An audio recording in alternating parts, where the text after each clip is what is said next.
પરિત્રાણાય સાધુનામ વિનાશાય ચ દુષ્કૃતામ ધર્મ સંસ્થાપનાર્થાય સંભવામિ યુગે યુગે. એને ટેવ પડી છે. એક વખતે એવું બને છે કે સ્મશાનમાં કોઈ એક અતિ જ્ઞાની માણસનું મૃત્યુ પામે ને એની ખોપડી હવે બચવાની, શરીર તો ખતમ, એ ખોપડી જો કોઈ ખાઈ જાય તો એને 3 લોકનું જ્ઞાન મળે. કૃષ્ણ તો ઈશ્વર હતો, એને હતું જ, પણ આ વાત સહદેવને ખબર હોય છે, પાંડવોને સૌથી નાના ભાઈને. એ પહોંચી જાય છે સ્મશાન અને એ ખોપડી પકડી લે છે કે હું ખાઈ જાઉં, અને કૃષ્ણ એને રોકી કાઢે છે, જોઈ જાય છે, એ આ શું કરે છે?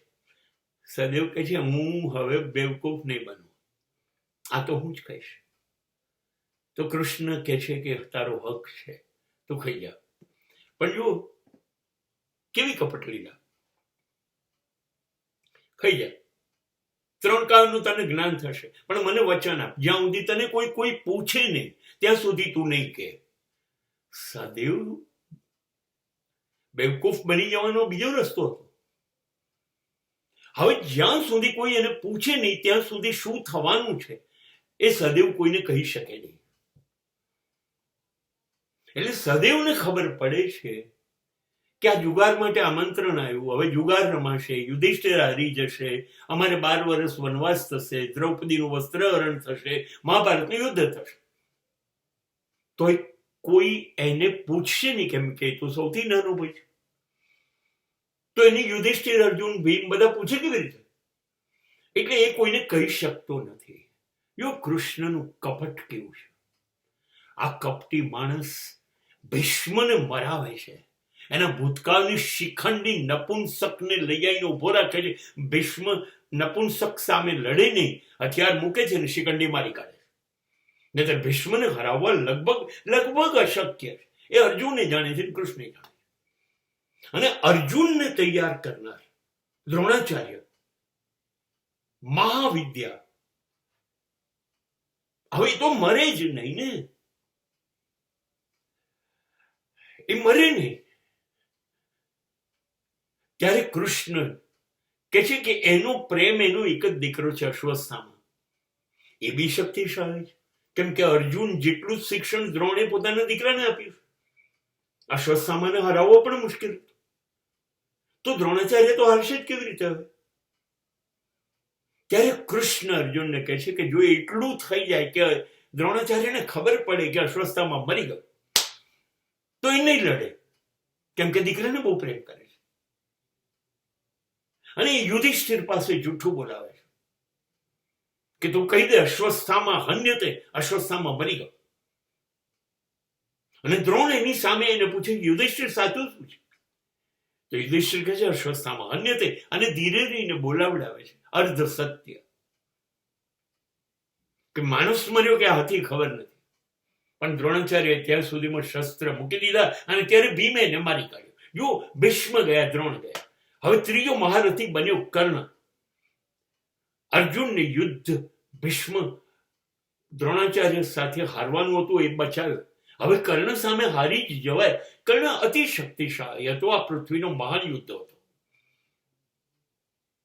અર્જુનને બચાવવો કેવી રીતે? પણ એ વખતે પરશુરામનો શ્રાપ યાદ આવે છે કે જ્યારે ખતરનાક યુદ્ધ થશે ને ત્યારે મેં તને જે યુદ્ધ વિદ્યા આપી છે એ તો ભૂલી જઈશ. અને ભૂલી જાય એ વખતે જ એનું પૈડું બરોબર જમીનમાં ખૂંપી જાય. હવે પૈડું કાઢવા નીકળે છે નીચે અને અર્જુન એને મારી નાખે છે. ત્યારે કર્ણ કહે છે કૃષ્ણ આ શું છે? કે આ એ જ છે જે તમે 8-10 જણા ભેગા થઈને અભિમન્યુને માર્યો હતો. તમે અધર્મ કર્યો હતો ને, બસ યુદ્ધમાં બધું ચાલે. કર્ણ, જો કર્ણ પણ ગયો. ભીષ્મ, દ્રોણ, કૃપાચાર્ય, કર્ણ, અશ્વત્થામાને એક મારવો છે એવું અફવા ચલાવી એને. આવા કેટલા બધા લોકોને એને મારી કાઢ્યા. અને પછી એની બુદ્ધિ જુઓ. ભીષ્મની ઈચ્છા મૃત્યુ હતું, એટલે ભાઈ એ ત્યારે મરશે કે ઉત્તરાયણ આવશે, સૂર્ય ઉત્તરમાં હોય ત્યારે. ત્યાં સુધી એ બાણશયા પર છે. ત્યારે જુઓ તમે એનું શાણ પણ જુઓ. 6 વાગે સૂર્યાસ્ત થાય ત્યાં સુધી લડવાનું, અને પછી પાંડવોને લઈને જઈને ભીષ્મ પાસે બેસવાનું એની એ બાણશૈયા પાસે, અને માફી માંગવાની, દાદા કંઈ અમને શિખામણ આપો, અમને ઉપદેશ આપો. અને એની બુદ્ધિ જુઓ. દાદા ખુશ થાય બાણશયા પર, દાદા તમે તો ધર્મનું પ્રતીક છો, ધર્મને જીતવા માટે શું કરવું જોઈએ, એમ કરીને બીજા દિવસે કેવી રીતે કૌરવોને હરાવવા એનું માર્ગદર્શન ભીષ્મ પાસે લે. આને શું કહેશો તમે? આને શું કહેશો? કૃષ્ણ લીલા કહેશો કે કૃષ્ણની કપટ લીલા કહેશો? આ માણસ કયા ક્ષેત્રમાં કપટ નથી કર્યું? જન્મની સાથે જ મામાના લોખંડી દરવાજા જેલના છોડીને ક્યાંથી નીકળીને મથુરા પહોંચી ગયો, ખબર નથી પડી.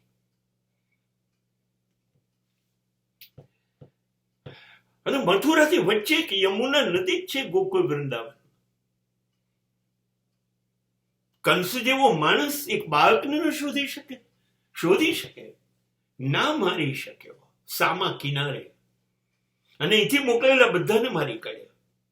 અને છતાં ત્યાં તો પ્રેમ સ્વરૂપ મારો લાલો, મારો કાનો, મારો કાનુડો. વાંસળી વગાડતા જાઓ, ગાયો ચરાવતા જાઓ, જિંદગીને ખબર જ ના પડે કે શું કરી રહ્યો છે. Totally unpredictable. કૃષ્ણ એટલે સવારે જુદો, બપોરે જુદો, સાંજે જુદો. કૃષ્ણ રોજ નવો. કૃષ્ણ રોજ નવી ક્ષણે બદલાય, નવી ક્ષણે જન્મે, નવી ક્ષણે મૃત્યુ પામે. કૃષ્ણ જે બોલે એ કરે નહીં, જે કરે એ બાબતનું કશું બોલે નહીં. કૃષ્ણ જે કરે એ પુણ્ય, કૃષ્ણ જે કહે એ પાપ. હવે આને શું કહીશું આપણે? તમે ઓળખી જ નહીં શકો. એ 10 આંગળીએ વાંસોય ઉચકીને હજારો ગોપને જીવન આપી ચૂક્યો હતો, વૃક્ષોને, ગાયોને, નદીઓને. અને એક જ આંગળી વડે એને ઇન્દ્રને ગોવર્ધન માટે હરાયો હતો, અને આખો કુરુવંશનો નાશ કર્યો હતો સુદર્શન લઈને. મને ખબર નથી પડતી કે અર્જુન માટે જીવન બરબાદ કરી શકે છે. એ 8 રાણીઓ હોવા છતાંય દ્રૌપદીને મિત્ર બનાવી શકે છે. એ હજારો વર્ષો પછી એ 8 રાણીઓ સાથે નહીં, દ્રૌપદી સાથે નહીં, પણ રાધા તરીકે પ્રેમને અમૂર્ત, અનંત સ્થાપી શકે છે. આ કૃષ્ણની લીલા ગણીશું કે કૃષ્ણનું કપટ ગણીશું? અને આખું યુદ્ધ સમાપ્ત ત્યારે કરે છે જ્યારે બધાનો નાશ થાય છે. અને પાક્કું છે, અર્જુન નક્કી કરીને બેસે છે, નહીં કૃષ્ણ તમે સમજાવો તો નથી માનવું, મારે નથી લડવું, આ ગાંડીવ નહીં લડવું, મારો ભીષ્મ, મારો દ્રોણાચાર્ય, મારા બાપ છે, નથી લડવું. અને એને ઉભા કરીને બધા કૌરવોને બનાવે છે. એ સમજાવવા માટે જે નાખે છે એ ગીતા છે. 5000 વર્ષથી હજી બદલાઈ નથી, હજી સમજાતી નથી, હજી લોકો એના અર્થ શોધે છે. મહાપુરુષો માથે મૂકીને નાચ્યા છે. He was the biggest motivational speaker. He was the most inspirational character. He was most unpredictable. And what he gave in a message, that is a Gita. We cannot forget a single word. 18 અધ્યાયના 700 શ્લોકોએ 5000 કરતા વધુ વર્ષથી પૃથ્વી પર રાજ કર્યું છે. એ આપનાર છે કૃષ્ણ, અને એ છે ગીતા.